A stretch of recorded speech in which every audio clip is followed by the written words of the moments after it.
أن محمدًا عبده ورسوله.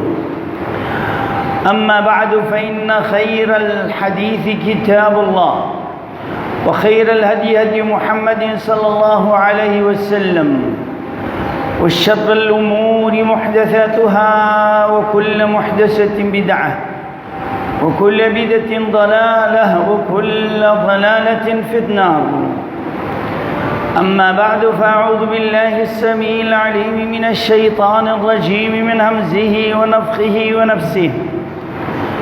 يا أيها الذين آمنوا اتقوا الله حق تقاته ولا تموتن إلا وأنتم مسلمون.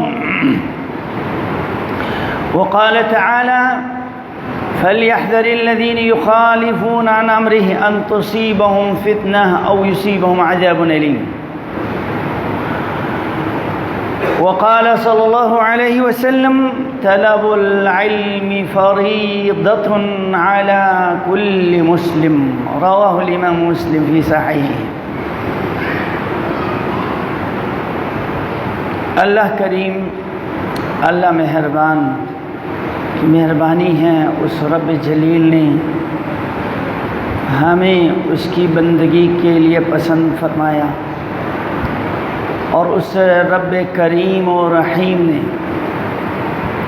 ہمارے لیے توبے کے دروازے، عفو درگزری کے دروازے کھلے رکھے۔ ان تمام نعمتوں سے بھی بڑھ کر عظیم ترین لقد من اللہ علی المؤمنین اذ بعث فیہم رسولا۔ یہ اللہ کا بہت بڑا احسان، اکرام، انعام ہے کہ مومنین کے رشد و ہدایت کے لیے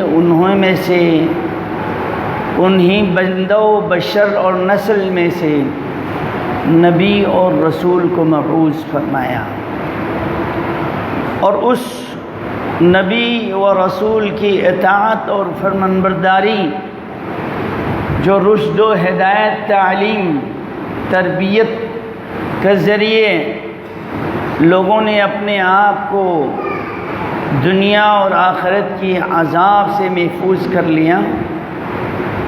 من یطیع اللہ ورسولہ فقد فاز فوزا عظیما۔ یہ سب سے بڑی کامیابی ہے۔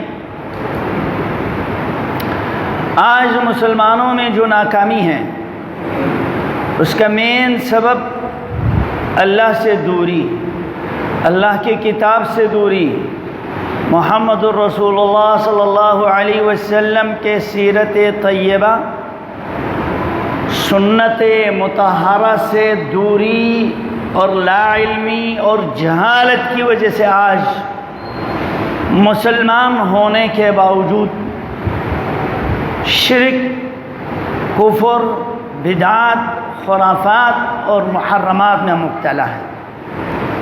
اسی لیے رب جلیل نے فرمایا: فَلْيَحْذَرِ الَّذِينَ يُخَالِفُونَ عَنْ أَمْرِهِ أَن تُصِيبَهُمْ فِتْنَةٌ۔ ان لوگوں کو ڈرنا چاہیے جو محمد الرسول اللہ صلی اللہ علیہ وسلم کی ہدایت اور فیصلوں کی مخالفت کرتے ہیں۔ ان تصیبہم فتنہ، نبی کے ہدایت، رہنمائی کو چھوڑ کر اپنی مرضی سے فیصلے کرنے والے، ان تصیبہم فتنہ، ان پر فتنے بپا ہوں گے، یا عذاب علیم، دردناک عذاب میں یہ لوگ مبتلا ہوں گے۔ اللہ رسول سے بغاوت، اعلان جنگ ہے جو شرک، کفر میں مبتلا ہے۔ اس کے بعد سود خوری، یہ سب سے سنگین ترین جرم ہے۔ انسانی تاریخ میں انسانیت کی دشمن، معاشرے کو مالی بدحالی میں مبتلا کرنے والی چیز یہ سود ہے، حرام خوری ہے۔ آج حرام کھانے والے ہیں، فرائض واجبات کا پتہ ہی نہیں لوگوں کو، حلال حرام کے درمیان تمیز نہیں، شرک اور توحید کے درمیان تمیز اور فرق نہیں جانتے، بدعت اور سنت کیا چیز ہے لوگوں کو معلوم ہی نہیں، بس جو بھی آباء و اجداد سے ملاؤں نے جو کچھ ایجاد کیا ہوا ہے، قوم اور قبائل نے مختلف قوموں کی علاقوں کے رسم و رواج کو اپنی عادات اور عبادات کے حصہ بنایا ہوا ہے، یہ سب جہالت ہے، لا علمی ہے، عدم معرفت ہے۔ ہماری یہ تمنا ہے، جیسے کہ اقبال کے شعر کا حصہ ہے، اللہ تجھے علم کی طوفان سے آشنا کر دیں، تیرے بحر علم سے دنیا کو سیراب کر دیں۔ انہوں نے کہا تھا جوانوں کو میری آہ سحر دے، جوانوں کو میری آہ سحر دے، پھر ان شاہین بچوں کو بالوں پر دیں۔ پرواز کرنے کے لیے علم چاہیے، نورانی کتاب چاہیے، نورانی سفر کرنے کے لیے ہم سب کی یہ آرزو ہوں، یہی تمنا ہو کہ ہمارے نور بصیرت عام کر دیں۔ کیوں رب نے فرمایا ما یستوی الاعمی والبصیر، جو علم نہیں رکھتے ہیں وہ اندھے ہیں، اندھے، جو علم رکھتے ہیں وہ بصیرت اور بصارت رکھتے ہیں۔ ولا الظلمات ولا النور، علم نور ہے، جہالت ظلمت اور اندھیرے ہیں۔ ولا الظل ولا الحرور، کبھی بھی برابر نہیں سایہ اور دھوپ کی تپش۔ علم میں راحت ہے، سکون ہے، جہالت میں تکلیف ہے، اذیت ہے، جلن ہے۔ وما يستوي الاحياء ولا الاموات، علم ایک زندگی ہے، جہالت ایک موت ہے۔ سیدنا علی رضی اللہ تعالیٰ عنہ اس آیت کی تشریح میں وہ بیان فرمایا کرتے تھے، اہل علم ہمیشہ زندہ رہتے ہیں، جو علم والے نہیں وہ مر گئے، ختم ہو گئے، تاریخ ختم ان سے۔ آج صدیاں بیت گئی، نبی صلی اللہ علیہ وسلم کی سیرت سب سے درجہ اتم پر دنیا میں پھیلے ہوئے ہیں، پھر صحابہ کرام، تابعین، محدثین، فقہاء، ائمہ دین، جنہوں نے دین اسلام کو پھیلایا، ان کے نام، ان کی کتاب آج بھی زندہ ہے۔ فرمائے ان اللہ یسمع من یشاء، اللہ جسے چاہتا ہے سنا دیتا ہے مردوں میں سے۔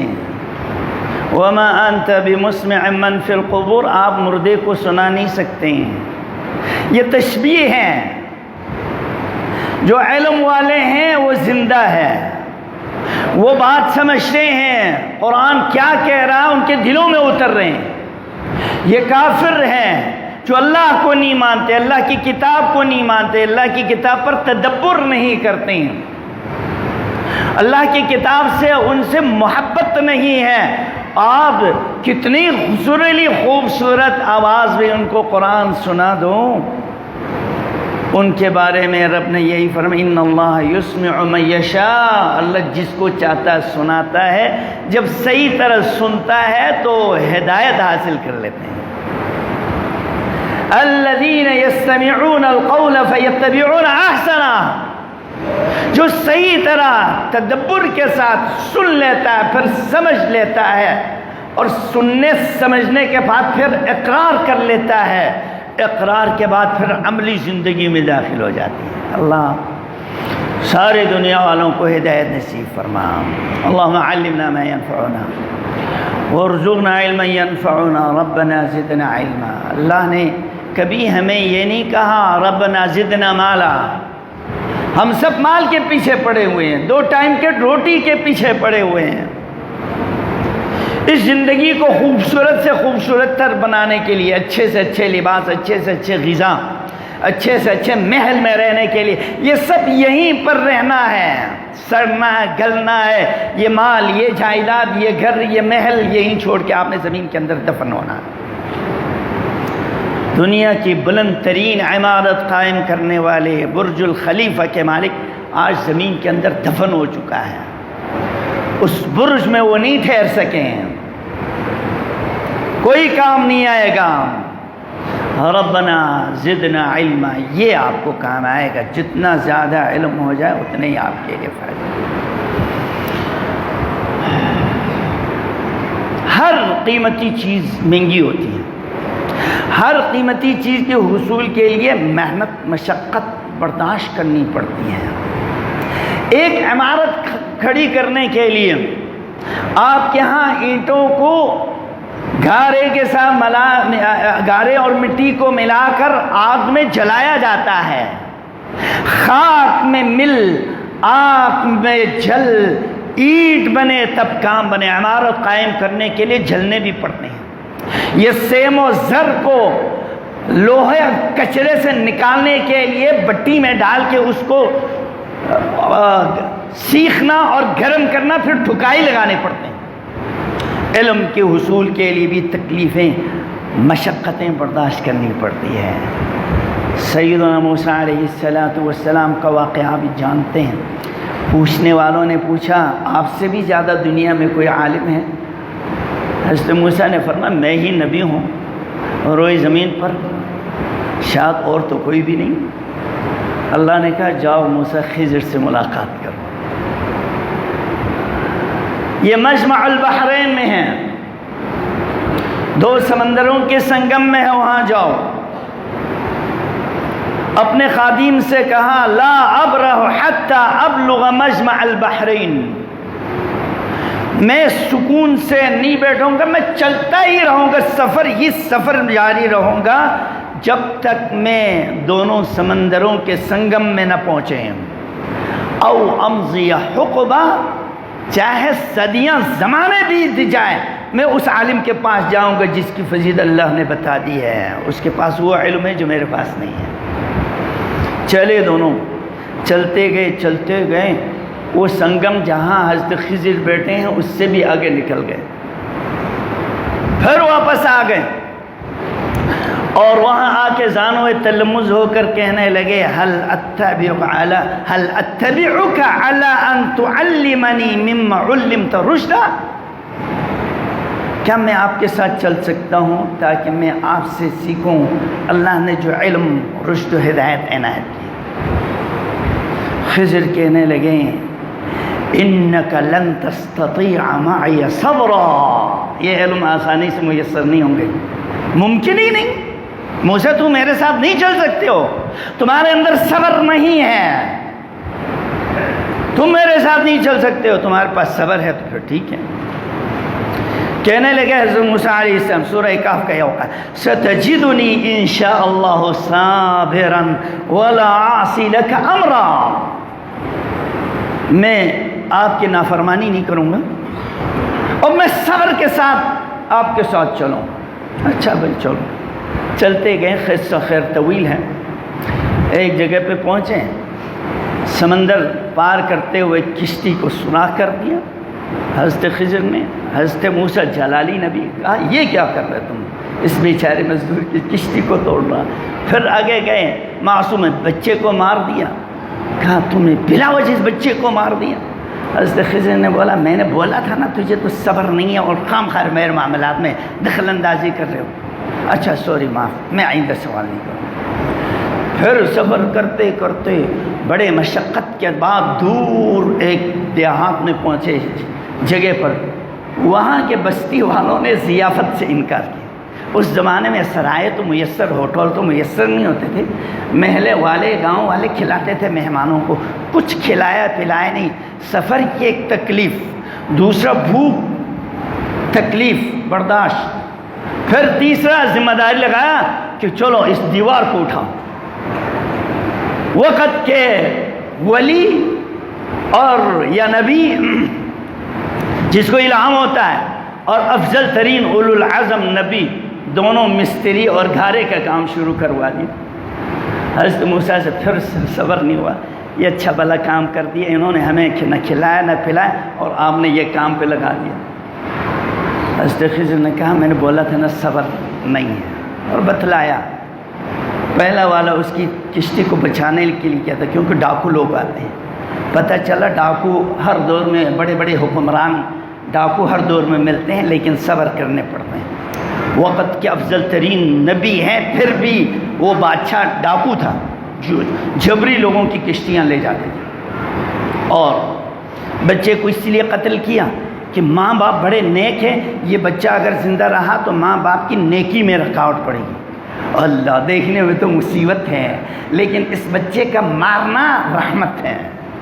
ہماری نیکیاں بعض اوقات برائیوں کو مٹا دیتی، دور کر دیتی ہیں۔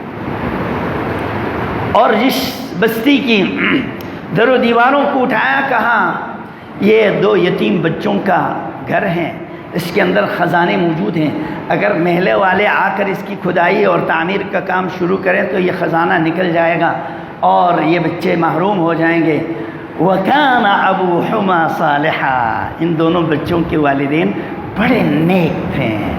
ہم اچھے ہوں تو اس کے فائدے اثرات والدین اولاد بھی اچھے ہو جاتے ہیں، اولاد کو بھی فائدہ ہوتے ہیں۔ آپ اچھے ہیں تو اولاد کی شر سے آپ محفوظ ہو جاتے ہیں۔ آپ اگر نیک اور صالح، دیانتدار اور مخلص حلال خور ہیں تو لوگ آپ کے اوپر زیادتی کرنے سے آپ محفوظ ہوں گے۔ اللہ ہمیں حلال کھانے والے اور جائز کام کرنے والے بنا دیں۔ یہاں نبی اللہ موسیٰ علیہ السلام نے آخر معذرت کر لی، ٹھیک ہے اب مزید آپ کے ساتھ آپ کا عذر پورا ہو گیا، میں آپ کے ساتھ نہیں چل سکتا ہوں، اور دونوں جدا ہو گئے۔ گھر سے نکلے، چلے، تکلیفیں برداشت کی۔ موسیٰ علیہ السلام وقت کے نبی ہیں، علم کی تلاش میں نکلے ہیں، مقام مرتبہ حاصل کرنے کے لیے تکلیفیں برداشت کرنی پڑتی ہے۔ ادھر دنیا کی حسین ترین، جس کو دنیا کا آدھے حسن دیا گیا ہے، یوسف کو کنواں میں پھینک دیا، کیا حکمت ہے اللہ کی، ماں باپ سے جدا کر کے کنواں میں پھینک دیا، کنواں سے نکل کر وَشَرَوْهُ بِثَمَنٍ بَخْسٍ دَرَاهِمَ مَعْدُودَةٍ، چند ٹکے پیسے پر بک گئے، غلام بن گئے، پھر جیل میں پہنچ گئے، خواتین کے فتنے کے عزت میں پڑ گئے، جیل میں سے نکلتا ہے، پھر مصر کے خزانوں کے مالک وقت کا بادشاہ ٹھہرتا ہے۔ وہ کنعان دیہات جہاں پر قسمہ پرسی کے عالم میں ہے، تمام بھائیوں کو، والدین کو، سب کو لا کر مصر میں تخت اور تاج پر پہنایا، بٹھایا، تو یوسف کی کنواں کی تکلیف اور قید خانوں کی مشقت، دنیا کے فتنوں کا مقابلے میں ایمان تقوی پر قائم رہنے کی وجہ سے اللہ نے اس کو مقام مرتبت دی۔ اللہ دنیا میں بھی عزت دیتا ہے، آخرت میں بھی عزت دیتا ہے۔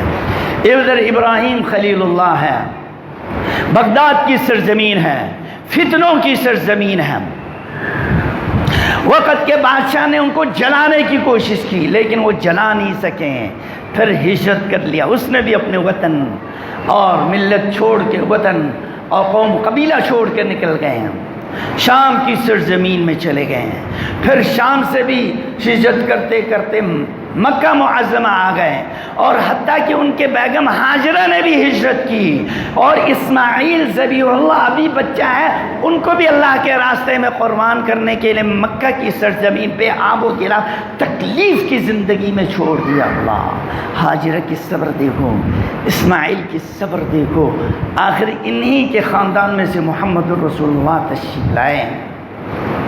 وہ محمد ابھی دنیا میں آئے نہیں، مصیبتیں شروع ہو گئے، باپ فوت ہو گئے، ابھی لڑکپن ہے، ماں بھی فوت ہو گئی، اور ابھی جوانی کو چھوئے نہیں، دادا بھی فوت ہو گئے، نبوت اور رسالت کے اعلان ہوتے ہی مشقت ہی مشقت، پھر شہر والوں نے آپ کو نکال دیا، ہجرت کرنے پر مجبور ہو گئے۔ مدینہ پہنچنے کے بعد، ہجرت کے بعد پروان چڑھے ہیں، مدینہ پہنچنے کے بعد پروان چڑھے ہیں۔ ہر مشکل کے بعد آسانی ہوتی ہے، میں خود عجیب معاملات میں کبھی گم ہو جاتا ہوں، اللہ کی کیا انعامات ہیں۔ شاید میں بھی اپنے گاؤں میں رہتے تو اتنی ساری نعمتیں عزتیں کبھی بھی نہ ملتی۔ ہم نے سب کچھ چھوڑ کے یہاں رہنے کو پسند کر لیا۔ آج اللہ نے یہ جو عزت ہے، نعمت ہے، صدقہ خیرات اور نیکی کے سلسلے ہیں، تدریس، یہ سب اللہ کا فضل ہے، اور اس رب جلیل نے توفیق دیا ہے صبر کی وجہ سے۔ اکیلا اجنبی شہر میں رہنا آسان نہیں ہے، یہ وہی جانتے ہیں جو سفر کی زندگی گزارتے ہیں۔ السفر نصف السقر، گھر سے نکلو، جتنے بھی محدثین ہیں، جتنے بھی بڑے بڑے فقہاء ہیں، گھر سے نکلے ہیں، سفر کی ہے۔ امام صحابی ہے یا بعض محدثین کے بارے میں آتا ہے، والدہ 100 روٹیاں پکا کے سکا کے بوری میں بند کر لیتی تھی، اور وہ 100 روٹیاں جو ہے 100 دن تک روزانہ پانی میں بھگو کر روزانہ ایک روٹی کھا لیتا تھا۔ 100 دن کے بعد پھر پلٹ کر گھر آتے تھے اور پھر 100 روٹی لے کے چلے جاتے تھے۔ لوگوں نے گھاس کھا کے ستو گھول گھول کے پیتے ہوئے دین حاصل کی ہے، اور ان کے علم میں جو لذت ہے، مٹھاس ہے، اس میں جو برکت ہے، دنیا والوں کو فائدہ پہنچی، دوسروں سے نہیں پہنچی ہے۔ میرے بھائیوں، جب آپ اللہ کے راستے میں نکلیں، اپنے بچے کو اللہ کی رضا کے لیے وقف کر دیں، گھروں سے ہجرت کرنے پر مجبور کر دے اپنے بیٹوں کو، پھر میرے نبی صلی اللہ علیہ وسلم نے بشارت سنا دی، ابو داؤد شریف کی حدیث ہے، من سلک طریقا یلتمس فیہ علما سہل اللہ لہ طریقا الی الجنہ۔ گھر سے نکلتے ہی جنت کے راہیں اس کے لیے ہموار ہوتی جاتی ہیں، اور یہ جب عالم بنتا ہے صرف اپنے لیے نجات نہیں، پوری خاندان کے لیے سفارش کا ذریعہ بنتا ہے۔ یہ ابو داؤد کی حدیث ہے۔ جب یہ گھر سے نکلتا ہے، ایک تو جنت کا راستہ، وَإِنَّ الْمَلَائِكَ لَتَضَعُ أَجْنِحَتَهَا رِضًا مِّن طَالِبِ الْعِلْمِ، فرشتے اپنے پروں کو ان کے لیے بچھائے جاتے ہیں، یا فرشتے عاجزی کے ساتھ پروں کو سمیٹ کر ان کے پاس بیٹھتا ہے۔ ایک روایت میں آتا ہے پرندے ان کے فرشتے اپنے پروں کو ان کے اوپر پھیلاتے ہیں، پھر اس فرشتے پر اور فرشتے آتے ہیں، ان کی تہیں آسمان تک پہنچ جاتی ہے۔ اس طالب علم کی اعزاز میں، اس کی استقبال میں، اس کی دعا کے لیے اتنے فرشتوں کے لائن لگ جاتے ہیں۔ یہ طالب علم کے لیے ہیں جو اللہ کے راستے میں نکلے ہیں۔ وَإِنَّ الْعَالِمَ، جب وہ عالم بن جاتا ہے تو پھر اس کی کیا کیفیت؟ يَسْتَغْفِرُ لَهُ مَنْ فِي السَّمَاوَاتِ، اس کی مغفرت، کوتاہی، کمی، کمزوریوں کے لیے آسمانوں کے سارے فرشتے مخلوقات مغفرت کی دعائیں کرتے، والارض، زمین کے سارے مخلوقات، والحیطان، سمندر کی مچھلیاں بھی اس کی مغفرت کے لیے دعائیں کرتا۔ دوسری ایک روایت آتا ہے حتی النملۃ فی جحرہا، چونٹیاں اپنے بلوں کے اندر عالم کے لیے دعائیں کر دیتا ہے۔ پھر اس کا مقام کیا ہے؟ وَإِنَّ فَضْلَ الْعَالِمِ عَلَى الْعَابِدِ كَفَضْلِي عَلَى أَدْنَى، ایک عالم کا مقام عام متقی، پرہیزگار، نمازی، روزے صف اول میں تہجد نہ توڑنے والے کے مقابلے میں ایک عالم کا مقام اس طرح ہے جیسے میری فضیلت امت پر ہے۔ عالم کی فضیلت متقی پر اس طرح ہے جس طرح میری فضیلت امت پر ہے۔ سبحان اللہ۔ اور کفضل القمر لیلۃ البدر، تشبیہ دیا کہ عالم کی فضیلت عام لوگوں پر اس طرح ہے جیسے کہ لیلۃ البدر، 14ویں کا چاند چمکتا ہوا نمایاں ہے باقی ستاروں پر، اسی طرح یہ 14ویں کے چاند کی طرح ہے یہ عالم دین۔ پھر فرمایا وَإِنَّ الْعُلَمَاءَ وَرَثَةُ الْأَنْبِيَاءِ، علماء انبیاء کے وارث ہیں۔ انبیاء لم یورثوا دینارا ولا درہما، دینار و درہم نہیں چھوڑے، ورثوا العلم، علم چھوڑا ہے۔ جس نے اس علم کو لیا گویا کہ بہت بڑا خزانہ اس نے جمع کر لیا۔ اللہ کی نبی صلی اللہ علیہ وسلم کو سراجن منیرہ کا سراج دیا ہے، روشن دیا، لیکن فرمایا منیرہ چمکایا ہوا ہے، سورج چاند کو بھی فرمایا قمرن منیرا، قمر کو بھی چمکایا ہوا ہے، چاند بھی چمکایا ہوا ہے۔ محمد الرسول اللہ سراج ہے، دیا ہے، لیکن ایسا دیا ہے جس کو چمکایا گیا، خود اپنی ذاتی نور نہیں، کہیں سے نور آیا ہوا ہے۔ چاند کی اپنی نور نہیں، اس کو چمکایا گیا، سورج کی شعاعیں اس پر پڑتی ہے تو اس کو منیر کہا گیا، قمر کو۔ محمد الرسول اللہ کو سراج بھی کہا، ساتھ ساتھ منیرہ، اس کو چمکایا گیا ہے۔ وحی الہی کی وجہ سے محمد الرسول اللہ چمکایا ہوا دیا ہے، اور آپ کے علم سے جو علماء حاصل کر لیتا ہے وہ بھی چودھویں کی چاند کی مانند ہے۔ اللہ ہم سب کو علم حاصل کرنے کی توفیق عطا فرمائے۔ رب تعالیٰ نے فرمایا قل هل يستوي الذين يعلمون والذين لا يعلمون، سب برابر نہیں ہے، رات دن ایک جیسی نہیں ہے۔ اسی طرح علوم شریعت رکھنے والے اور علوم شریعت سے ناآشنا سب برابر نہیں۔ انما یتذکر اولو الالباب، جو عقل سمجھدار وہ ہے حقیقت میں جو کتاب و سنت کا علم رکھتا ہے، شرعی علم رکھتا ہے، وہ عقل سے سمجھدار ہے۔ ترمذی شریف کی روایت ہے کہ اللہ کے نبی نے فرمایا جب طالب علم گھر سے نکلتا ہے تو فَهُوَ فِي سَبِيلِ اللَّهِ حَتَّى يَرْجَعُ، وہ اللہ کے راستے میں۔ اسی لیے صحیح حدیث کی روشنی میں جہاں مجاہدین پر زکوٰۃ خرچ کیے جاتے ہیں، اسی طرح دین کی حفاظت کے لیے جو لوگ نکلیں ان پر بھی زکوٰۃ خرچ کیا جا سکتا ہے۔ آخر ایک حدیث بیان کرتا ہوں۔ سیدنا ابو ہریرہ رضی اللہ تعالیٰ عنہ ایک دفعہ، طبرانی کی روایت ہے، صحیح ترغیب کے اندر بھی یہ حدیث موجود ہے، مارکیٹ چلے گئے، لوگ اپنے کاروبار میں مگن ہیں، مصروف ہیں، اور حضرت ابو ہریرہ نے اعلان کر دیا اے تاجروں، نبی صلی اللہ علیہ وسلم کے مسجد میں آپ کا میراث تقسیم ہو رہا ہے، نبی کا میراث، آپ کا ورثہ تقسیم ہو رہا ہے مسجد نبوی میں۔ لوگ ٹوٹ پڑے، ابو ہریرہ کھڑے رہے، لوگ جا کے واپس آ گئے، کہا ابو ہریرہ وہاں تو کوئی چیز تقسیم نہیں ہونا ہے۔ پوچھا کیا کر رہے ہیں لوگ؟ وہاں تو کوئی نماز پڑھ رہا ہے، کوئی قرآن پڑھ رہا ہے، کوئی علمی مذاکرہ ہو رہا ہے۔ کہا یہی تو میراث ہے نبی کی، یہی تو میراث ہے۔ اس میراث کے بارے میں اللہ کے نبی نے فرمایا ما اجتمع قوم فی بیت من بیوت اللہ، کسی بھی گھر میں کوئی قوم جمع ہو کر یتدارسون کتاب اللہ، اللہ کی کتاب پڑھ لیتا ہے تو پھر ان کی حالت اور کیفیت کیا ہے؟ فرمایا نزلت علیہم السکینہ، ان پر اللہ کی طرف سے سکینت، قرار، سکون، فرحت قلب انہیں نصیب ہوں گے۔ وغشیت الرحمہ، دوسری درجے پر اللہ کی رحمتیں انہیں ڈھانپ لیں گے۔ وحفتہم الملائکہ، تیسرا درجہ فرشتے انہیں ڈھانپ لیں گے، اور سب سے بڑھ کر وذکرہم اللہ، اللہ اپنے فرشتوں کی محفل میں اس محفل والوں کا تذکرہ فرمائے گا۔ اللہ ہم کو، ہمارے اولادوں کو انہی میں سے بنا دیں۔ اس مسجد کو، جتنے بھی مساجد اور مدارس سے، اللہ اس کو قائم رکھنے کے لیے اللہ ہمیں ان کے ساتھ محبت، ان مدارس کو قائم رکھنے کی محنت، اور اپنے اولادوں کو اللہ کے راستے میں وقف کرنے کی توفیق عطا فرمائے۔ سبحانک اللہم و بحمدک، اشہد ان لا الہ الا انت، استغفرک۔